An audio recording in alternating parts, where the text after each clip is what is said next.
On today's show, James Harden officially introduced as an LA Clipper and had a lot to say, a lot of quotes that made headway on the internet. And in this episode, going to be breaking down the biggest takeaways from James Harden's introductory press conference on today's Locked On Clippers. You are Locked On Clippers, your daily Los Angeles Clippers podcast, part of the Locked On Podcast Network, your team every day.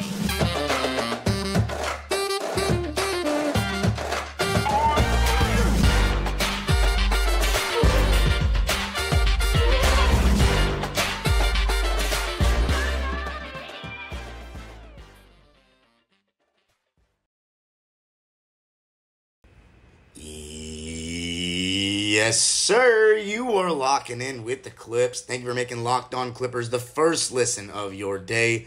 Your team every day. I'm your host, Darian Vaziri, born and raised in LA, and just started my 19th season as a Clipper fan. You can also follow me on Twitter and Instagram at DimeDropperPod, or subscribe to my own YouTube channel, Dime Dropper, where I was gauging opinions from Clipper Nation on how they feel about acquiring James Harden at the last game. Check that out on my channel, and Locked On Clippers, free and available wherever you get your podcasts, including YouTube, where I want you to let me know what you thought of James Harden's comments that we're going to be discussing in this episode. And before we do that, this episode is brought to you by Prize Picks. Prize Picks is the best daily fantasy entry app out there. Just go to prizepicks.com/LockedOnNBA and use code LockedOnNBA for a first deposit match up to $100. So, without further ado, let's talk about it. James Harden. If you're wondering how I'm doing about all this, still not great, still a little bit all over the place mentally. I still am processing this all, and I cannot believe that James Harden is wearing a Clipper jersey. I will say he actually looks pretty good in it. I do think he looks pretty good in it. I think everybody looks good in a Clipper jersey. Not some of the bad designs that we've had, though, the last couple of years. The blue one is decent. The color's beautiful. But anyway, I think Harden looks good in the jersey, but I'm still not super pleased just because of my personal opinion of James Harden. But it's time to look at what he's saying and give him a chance. Everyone's saying for me to give him a chance. I'll give him a chance, but it's going to take some time, ladies and gentlemen, for me. Anyway, James Harden. Here's one thing that won't change, though. Whether I like him or not does not matter to you. It shouldn't matter to you, because I'm still going to give you objective analysis. I'm not going to see it with, hater goggles. And if I do, call me out on it when he starts playing. My analysis is going to be unbiased. Even with my feelings about James Harden, if you go watch my own channel, I always kept it 100, at least I thought, with his game. But so the first thing that he said that I felt was really interesting, and the major quote that was making its way everywhere, was him saying, "I don't play in a system, I am a system. I am a system." Oh, let's unpack, right? So I had an initial reaction to it, and everybody was telling me to watch the full video and see what he said in context. Well, I did. It didn't really change my opinion. When he says that, let's break things down, right? James Harden, when he went to Houston, he was their engine. He was their guy first couple of years.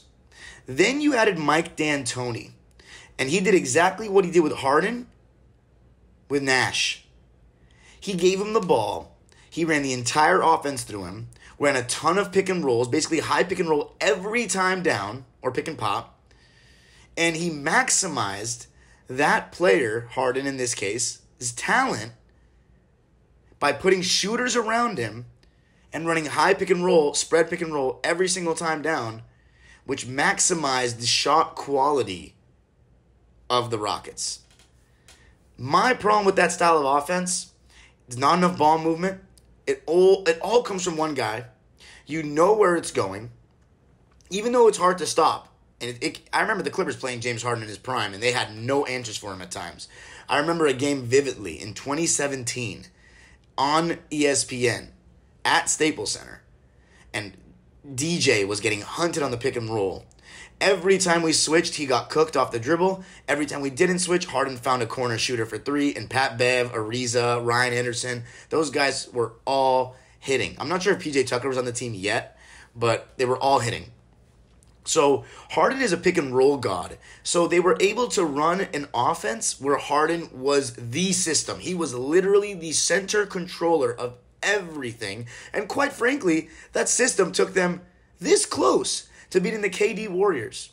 Now the thing is that James Harden is not James Harden anymore. He doesn't exist.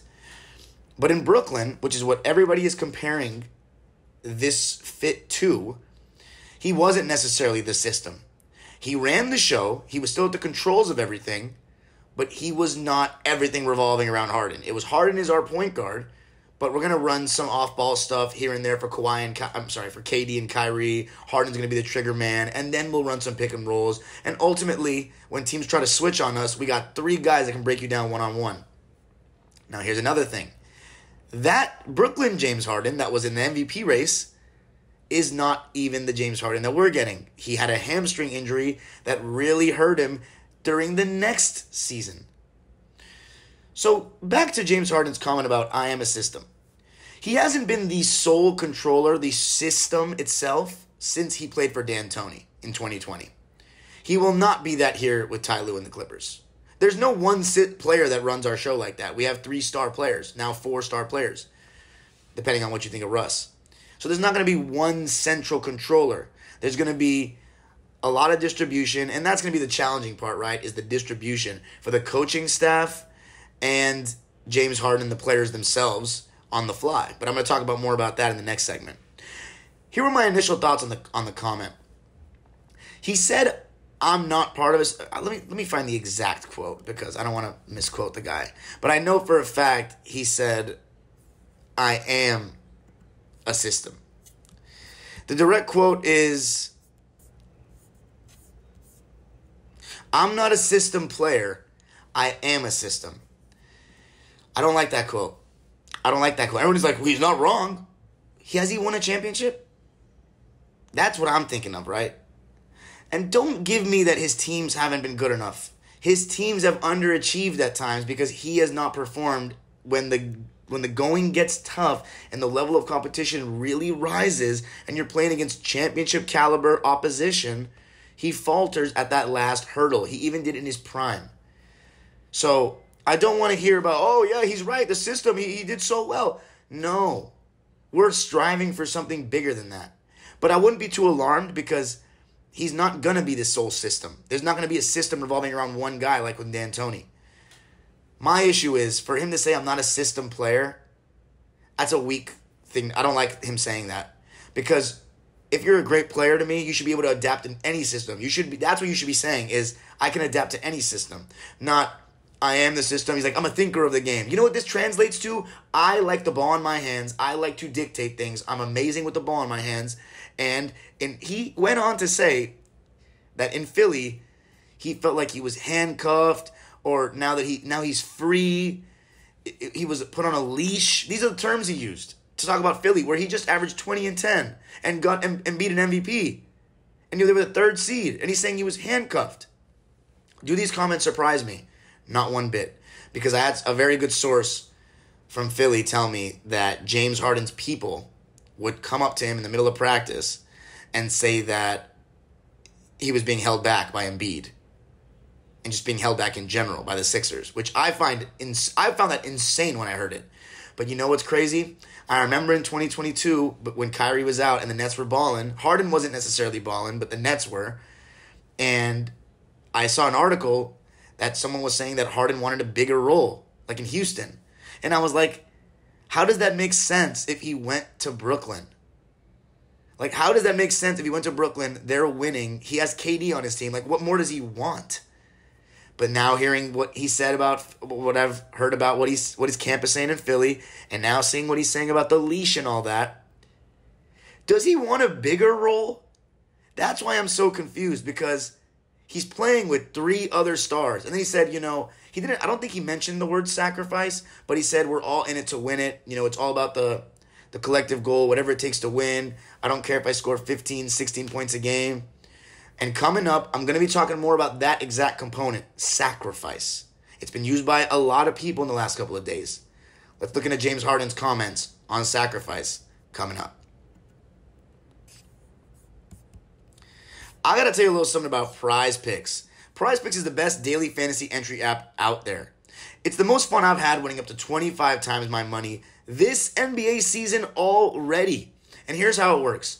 All you got to do is just select 2 or more players, pick more or less on their projected stats, and place your entry. And with the NBA season here, you can now pick combo projections across football and basketball from the Specials League, a league created specifically for combo projections that includes 2 or more players from different sports or leagues. For example, if you want to take Victor Wembanyama more and then maybe Patrick Mahomes more, you can do that with blocks plus receiving yards.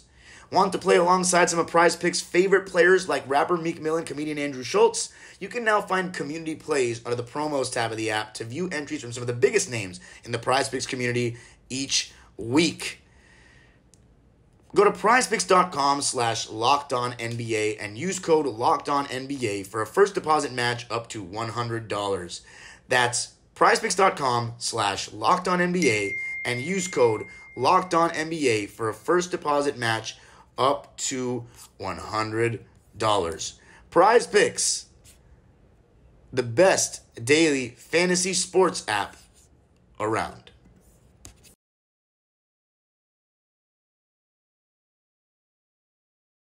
All right, so let's continue talking about James Harden's comments and sacrifice.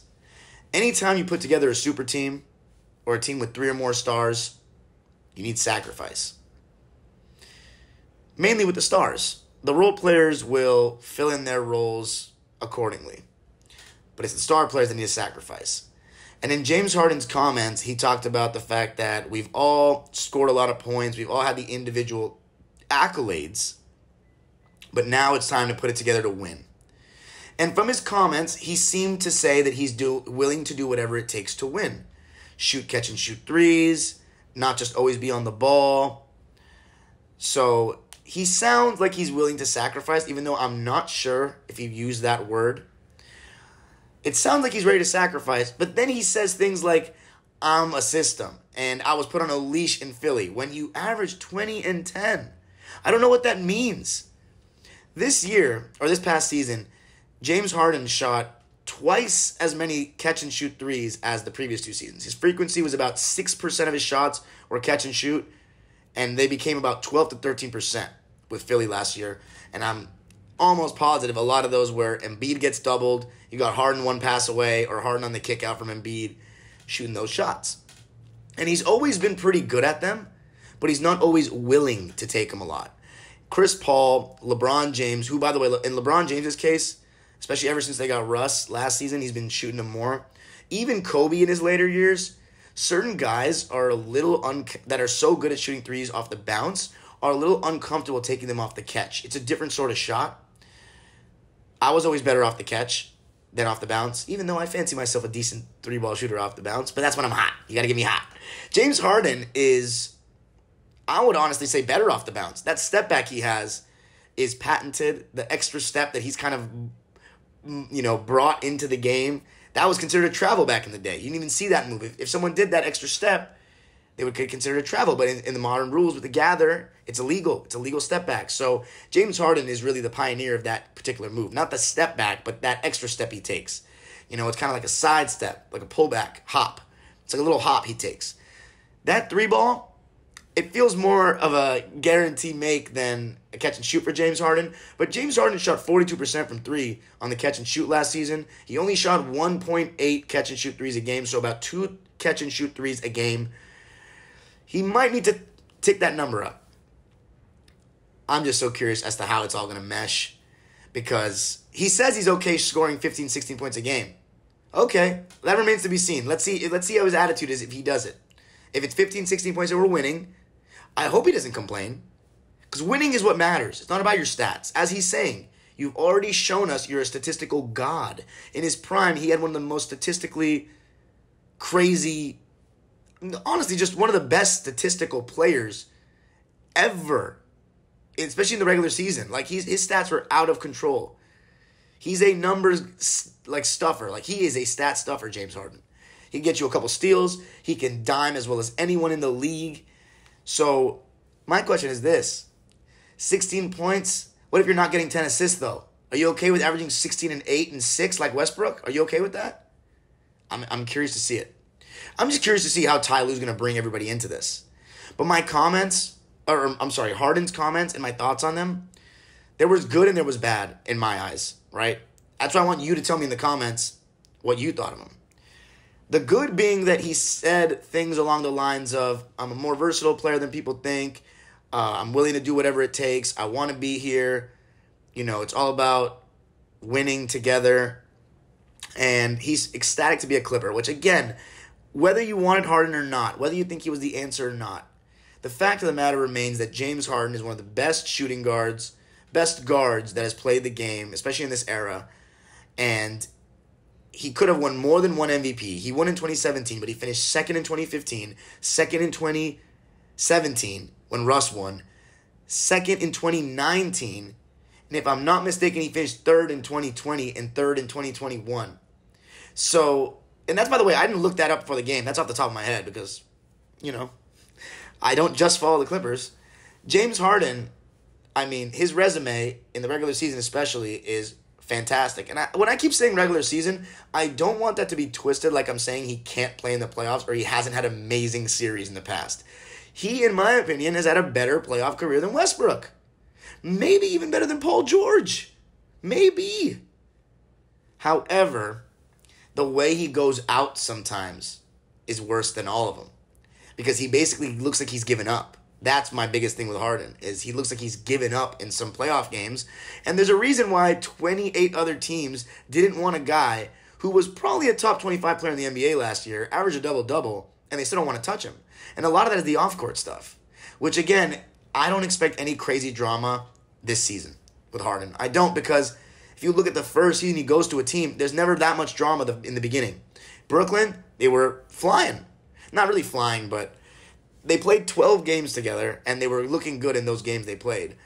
And then in Philly, he was happy to be there. He was reunited with Morey, and he had Embiid, and the Sixers got a little better, and there was no complaints. Last year, it didn't seem like there was much drama going on. But when I hear things along the lines of, when Stephen A. Smith reported that James Harden wants to lead the league in scoring again, I was like, what is he talking about? But then I'm hearing things like, you know, Philly media telling me that his camp was complaining.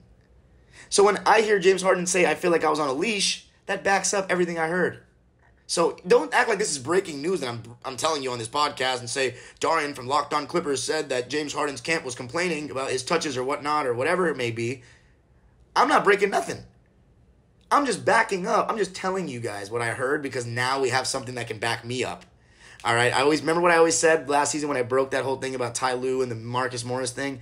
I said I'm only going to say things on here with conviction when I get multiple pieces of evidence. So as far as the sacrifice thing, we'll just have to see. Do I think James Harden's going to come in and start chucking? No. I also want to say something about what Bones Highland said on Friday morning. He said he gets a lot of assists. That shows he's not selfish. There's a huge misconception about the fact that getting assists makes you an unselfish basketball player. Because I keep relating this to my own personal anecdote. I don't know how many times I've told this story on here, but on Dime Dropper I tell it all the time. I was the kid that was obsessed with getting assists, and I thought I was the most unselfish person in the world because when you're a kid, everybody wants to put the ball in the basket. Everybody wants to score. After a game, all your friends ask you, how many points have you scored? So it makes it seem like that's the most important thing. I never cared. I was one of those kids that always wanted to assist, but I started realizing that I myself became selfish because when you want to assist every time, you want to lead to the basket. And when there are guys that you play with that can kind of get their own, sometimes you need to take a step back and say, oh, this guy's not just somebody that needs me to score or needs me to create for them to score. They can create their own. So at times, the biggest sacrifice is not having the ball in your hands, finding other ways to help guys out. And in my opinion, we have this conception now in basketball with just because a guy passes and gets assists like Harden or even Westbrook at times in the past, means they're unselfish. I disagree. The ultimate sacrifice is by not having the ball at all and finding ways to adapt. And that's going to be the challenge for this foursome, especially when they're on the court together. And coming up, the main thing, can we even trust what James Harden's saying? Do I even believe that he's going to sacrifice? Do I even believe that he's okay averaging 16 points? Going to be talking about that coming up.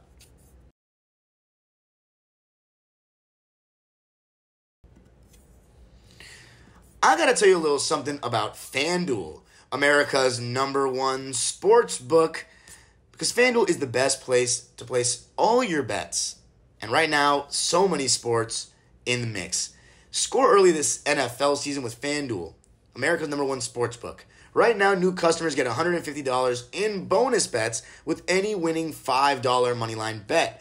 That's $150 if your team wins.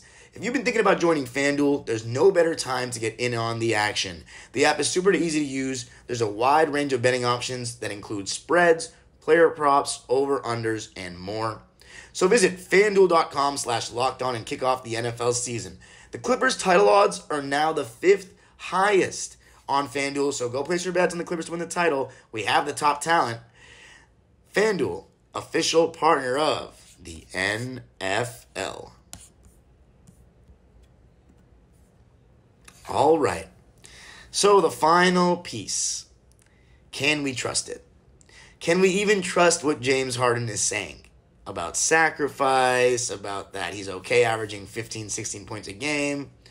It's all about winning. You want to hear my answer? I don't trust anything he says. Here's why I'm saying that.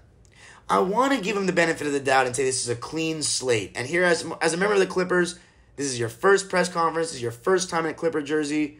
You're a clean slate. Everything you did in the past is gone. Nah. I'm sorry. When you have a girl in your life, or it could be a guy, and they're extremely toxic, and you keep giving them chances to show you that they're not, and they keep repeating the same things, same tendencies, why should you believe them when they say they're going to change? That's how I feel about Harden. Maybe he changes. And I'm not going to say that Harden hasn't adapted at all ever. In Brooklyn, he did adapt. His shot attempts went down by like 6, and he took that into Philly, right? He's going to have that similar role here with the Clippers. But we may even need less from him. That's the thing. He's now playing with 2 players that are better than him, plus Westbrook. That's the thing. So here's why I don't trust Harden and what he's saying. He says it's all about winning. Like that's my main focus. If that was really your main focus, then why'd you leave Philly? Because you wanted to get paid. You had a good chance of winning in Philly.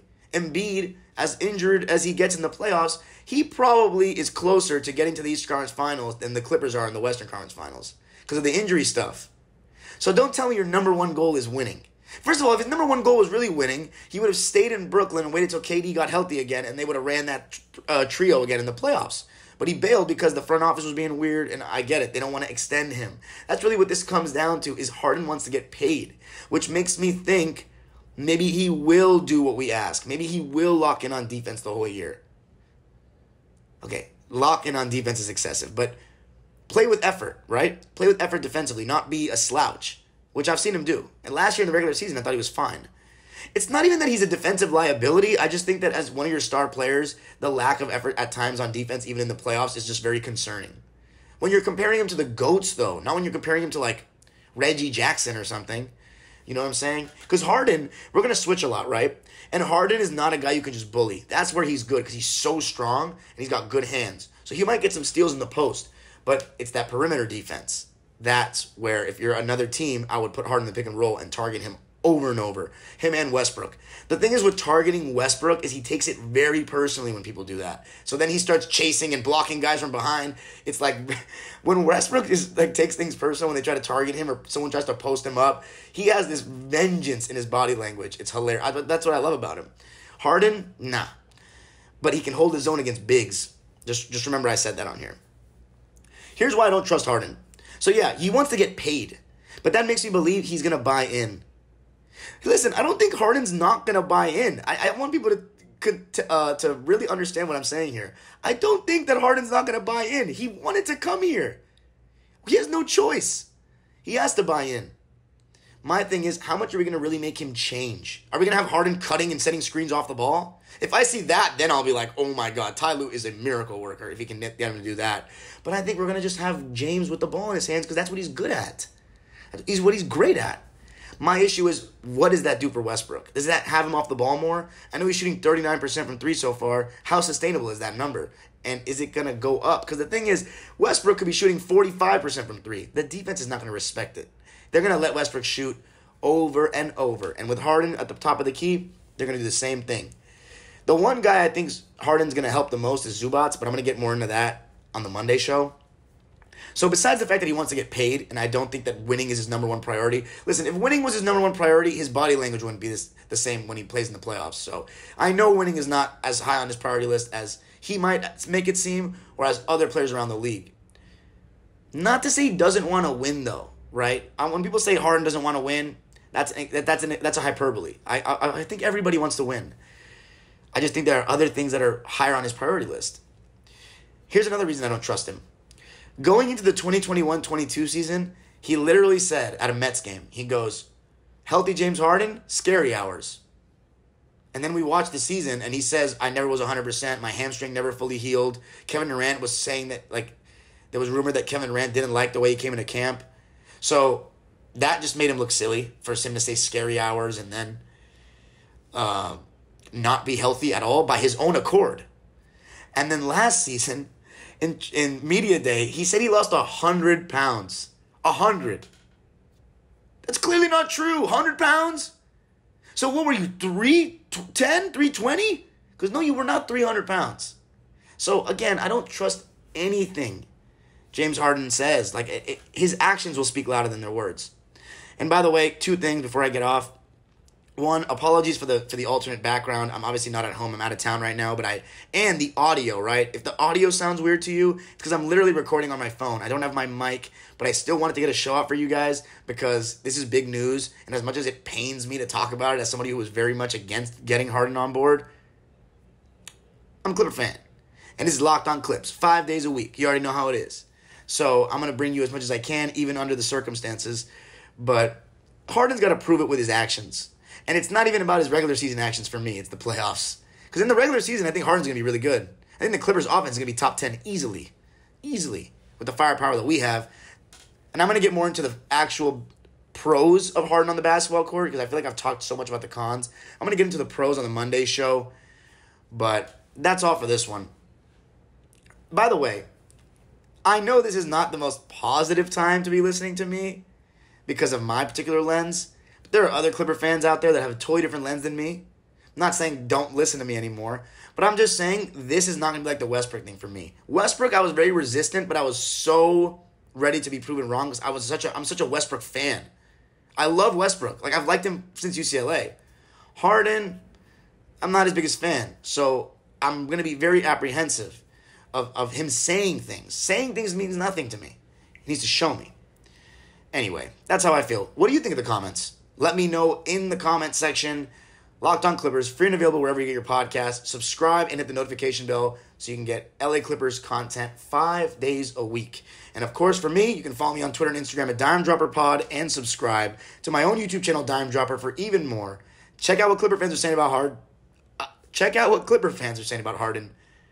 I asked them at the game and they gave me their responses, so check it out. The age-old proverb continues. Have a great weekend, Clipper Nation. Go Clippers.